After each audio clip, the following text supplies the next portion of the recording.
தேர்தல் அறிவிக்கப்படுவதற்கு முன்பாகவே மாண்புமிகு எதிர்க்கட்சி தலைவர் தோல்வியை ஒப்புக்கொண்டு விட்டார். கேட்டதுக்கு மட்டும்தான் பதில். பேரவைத் தலைவர்களே, நாங்க என்ன கேட்டோம் அதற்கு மட்டும்தான் பதிலை தவிர சங்கரங்கள்னா பெண்ணகத்துல ஏன் தோத்தீங்க சொல்லுங்க. திருட்டுத்தனமா ஓட்டு போட நீங்க தான் சொன்னீங்க.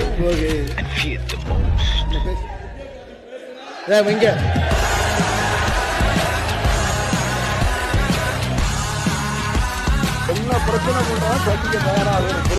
இப்ப நம்மளே அழுகுறோம். விஜயகாந்த் மட்டும் ஆக்டிவா இருந்தா நமக்கு எப்போதுமே அப்படித்தான் இருக்கையில நொங்கு எடுக்கிறது. பச்சை பாம்பு பச்சை குடின்னு சொல்லி நட்புக்கு இலக்கணம் இல்லைங்கிற நான் நட்புக்கு உங்களுக்கு என்னைக்குமே இருப்பேன்னு தவிர நீங்க என்ன திட்டினாலும் அதை பத்தி பதில் பேச மாட்டேன். அதுதாங்க கெத்து, அதுதான் தில்லு, அதுதான் தூளு. விஜயகாந்த் இந்த மக்களுக்காக வாழ்ந்தான் வாழ்ந்தான் வாழ்ந்தான். எடுத்துக்கிய மக்கள் கொடுத்தது எடுத்துட்டு போய் எனக்கு தேவையில்லை. எனக்குன்னு ஒரு ஏதோ ஒரு இடம் கொடுப்பீங்களா, அது இருக்கும்ல. என் மனைவிக்குன்னு ஒரு இடம் இருக்குன்னு உங்க சட்டத்துல இடம் இருக்கும்ல. என் பிள்ளைக்குன்னு இத்தனை இருக்கணும் இருக்குல்ல, அது கிடைச்சா எனக்கு போதும். எவ்வளவு பேர் இருக்க, இந்த 4 பேர் வந்தா ஒரு நேரம் சோறு போட மாட்டீங்க.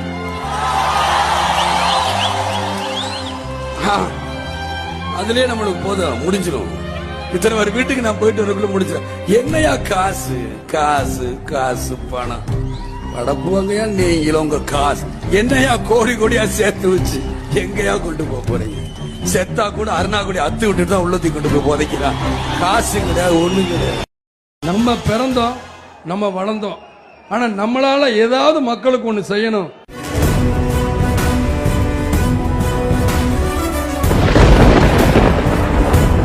ஆண்டவன் மனிதரை பாத்தீங்கன்னா எனக்கு 2 ஆம்பளை பிள்ளை. அவன் எதையோ சம்பாதிச்சு அப்பாவோட கனவை நிறைவேற்றதான் விஜய் பிரபா இங்க நான் வந்து நிக்கிறேன். தமிழனே தமிழனே சீருமேகம் கொண்டு வீரமாய் வாழ்க்கையை வெல்லும். வருமானத்தை பெருகினா ஆட்டோமேட்டிக்கா லஞ்சம் மூலம் ஒளியும். தமிழனே தமிழனே உன்னை புதியதாக்கு, நேர்மையாய் மாறுதல் காண வேர்வை சென்றிவா. இத்தனை வருஷம் எங்க அப்பாக இந்த கட்சியை நீங்க தூக்கி நிறுத்திருக்கீங்க. இத்தனை லட்சம் தொண்டர்கள் உங்க எல்லாருக்காக தான் நான் நிக்கிறேன். நம்மிடம் கடமை இளமை வலிமை சேர்ந்தால் புரட்சி தோன்றிடும். நோக்கம் மக்களுக்கு ஒரு பிரச்சனை குரல் கொடுக்க தேமுதிக மட்டும்தான் நீங்க வரும். அச்சமின்றி உச்சம் தீண்டவா என் உயிர் தோழா. இது காசுக்கு சேராத கூட்டம். இந்த கூட்டம் கடந்த 40 வருஷமா தன் சொந்த பணத்தை மக்களுக்கு செலவு செஞ்சுக்க ஒரே தலைவர் கேப்டன் விஜயகாந்த் மட்டும்தான். இந்தியாவில சிறந்த பெண்மணி பேச்சாளர் யாருன்னு சொல்லுங்க பாப்போம். இப்போதைக்கு தமிழ்நாட்டுல பிரேமலதா விஜயகாந்த் ஒருத்தங்க இருக்காங்க. வெறும் காசுக்கும் நூறுக்கும் வீருக்கும் விலை போனா எந்த மாற்றமும் வராது.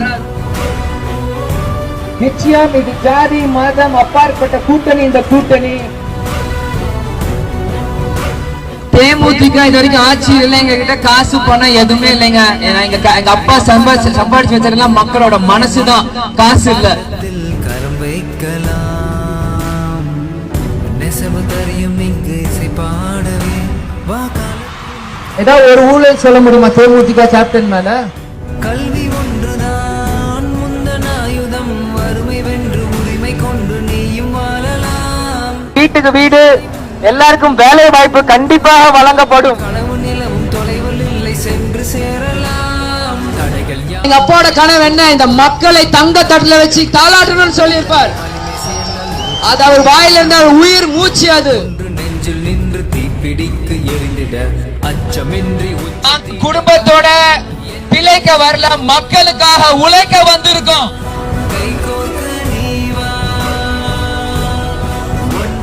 கேப்டன் சம்பாதிச்சது காசு இல்ல, மக்களோட மனசு மட்டும்தான். என்னை விஜயகாந்த் பையனா தயவு செஞ்சு பாக்காதீங்க. உங்கள் நண்பன், உங்க பிரதர், உங்க ஃப்ரெண்ட், என்ன மச்சான், அண்ணா, மாமா, அந்த லெவல் என்னை பாருங்க. நிச்சயம் உங்களுக்காக நான் வருவேன். எனக்கு எதுக்கும் பயம் இல்ல. நான் உண்மையை சொல்லுவேன் இந்த மக்கள் கடைசி வரைக்கும். எங்க அப்பா எங்களை அப்படிதான் வளர்த்திருக்கேன். எங்க தலையே போனாலும் தேமுதிக தொண்டர்கள் தன்மானத்தை விடவே மாட்டோம். வாழ்ந்தான் வாழ்ந்தான் விஜயகாந்த் மக்களுக்காக வாழ்ந்தான் தான் இருக்கணும்.